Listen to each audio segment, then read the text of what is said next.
nós vamos apresentar teorias de Rei Leão e Espiritismo. Ai!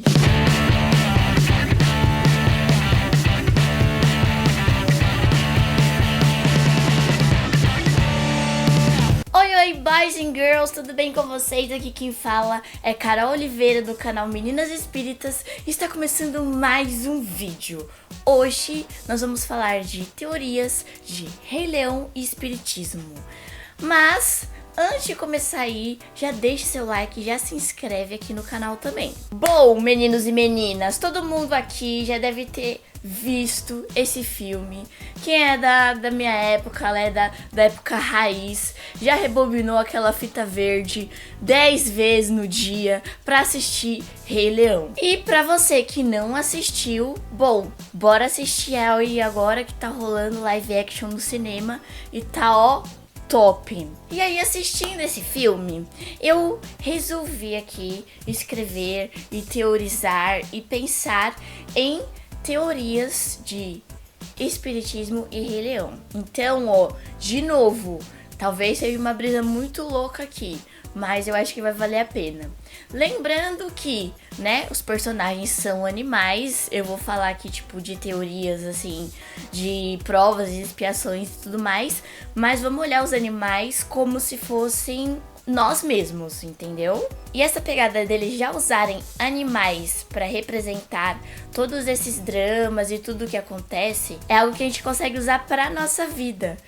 Afinal de contas, pra gente sair um pouco desse papel aqui e a gente se vê de uma outra maneira. A primeira coisa que a gente vê lá na hora que começa o Rei Leão é aquela cena bonita, né? Do Simba sendo apresentado para o reino. Ou seja, o ciclo da vida. E o que seria, afinal, o ciclo da vida para nós espíritas? Nada mais, nada menos que existe uma ordem. Existe algo além de nós, que chamamos de Deus, chamamos de inteligência suprema, ou chame do que você quiser. E que essa inteligência, ela causa uma ordem no mundo das coisas, das leis naturais, e que tudo funciona perfeitamente. Tudo tem um ciclo, saca? Na natureza, na nossa vida, nas coisas. E todo o universo aqui manifestado e todas as coisas que estão nele são criaturas dele, de Deus. Tem um propósito, tem um fim. Nada tá aqui do tipo, tô aí. Não, tudo tem um fim, tudo tem um propósito. Tudo faz parte de um grande ciclo, que é o ciclo da vida. O segundo ponto, que eu acho que é muito legal da gente falar aqui, é que, por exemplo, o Simba, quando desde criança e tudo mais, ele é bem espoleta e tudo mais. E aí ele não sabe muita coisa da vida, tá crescendo, se desenvolvendo. E aí o pai dele morre. E aí ele é expulso do reino dele pelo tio, enganado pelo tio. E aí ele foge do reino e já começa os grandes tormentos ali, grandes provas pro Simba, né?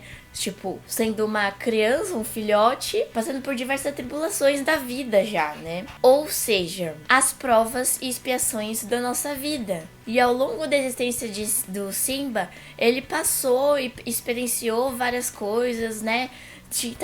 Ficou meio bagunçado e tudo mais depois da morte do pai dele. Mas aí, no final, assim, tal, por mais das provas que ele passou, por mais das atribulações que ele passou, ele volta pra tua origem, ele volta pra fazer aquilo que ele tinha que fazer.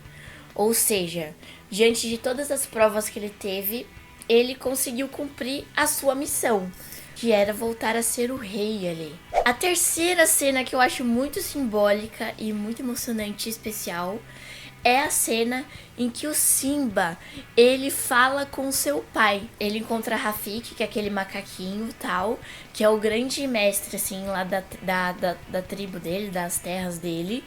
E aí, Rafiki pega e fala pra ele assim, o seu pai quer falar com você, mas o meu pai tá morto.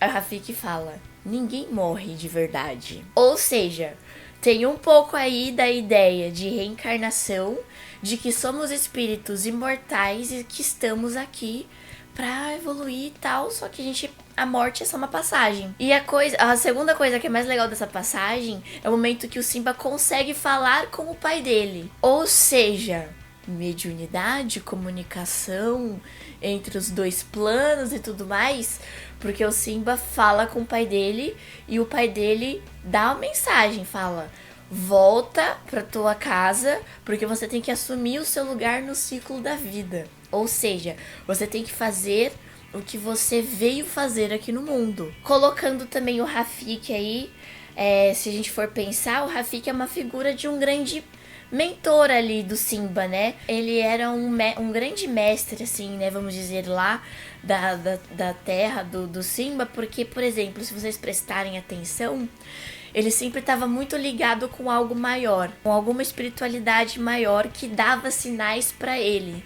E ele ficava atento a esses sinais, ele ficava presente a esses sinais. Pro Rafiki, todas as coisas que aconteciam ali em volta na vida, aquilo eram sinais, ou seja, da gente estar aberto para nossa intuição também. E a gente tá aberto, a gente tá sempre ligado com a espiritualidade e entender, por exemplo, o que algumas coisas da nossa vida querem dizer, o que eu tenho que aprender com isso, né? O que essa lição quer me passar? Então, que nada é por acaso, não existem acasos, né? E Hakuna Matata, gente, Hakuna Matata, que a gente acha bonitinho e tudo mais, sem problemas, don't worry, não se preocupe. E aí, o que são aí os Hakuna Matatas da nossa vida? São as distrações que nos tiram do nosso propósito de estar aqui na Terra, de fazer as coisas aqui e agir. Então, Hakuna Matata são as distrações aí, de repente, Netflix demais, maratonar o final de semana inteiro, ficar jogando aí direto o final de semana inteiro. E aí, até Timão e Pumba lá no final, quando o Simba decide retornar pra terra dele, Timão e Pumba também vão. Aí o Simba até estranha, fala assim: nossa, mas vocês aqui? Aí eles falaram assim: então, eu acho que tem tempo de Hakuna Matata e tem tempo da gente agir no mundo, né? E também, pra finalizar, né, entender que lá o chamado da Pedra do Rei, lá do ciclo da vida, também tem uma mensagem pra gente, de que nós somos seres únicos e importantes e cada um tem o seu papel pra assumir aqui na Terra e pra fazer as coisas acontecerem. Então, eu espero que vocês tenham gostado do vídeo. A Mel está aqui, ela fez o Simba. Deixe seu comentário aí, o que vocês acham mais que poderia ser Rei Leão e Espiritismo? Tem alguma teoria aí que eu não lembrei, que eu não falei, que vocês acham também importante lembrar? Comenta aí, eu vou adorar saber. Eu vou ficando por aqui, um beijo, tchau!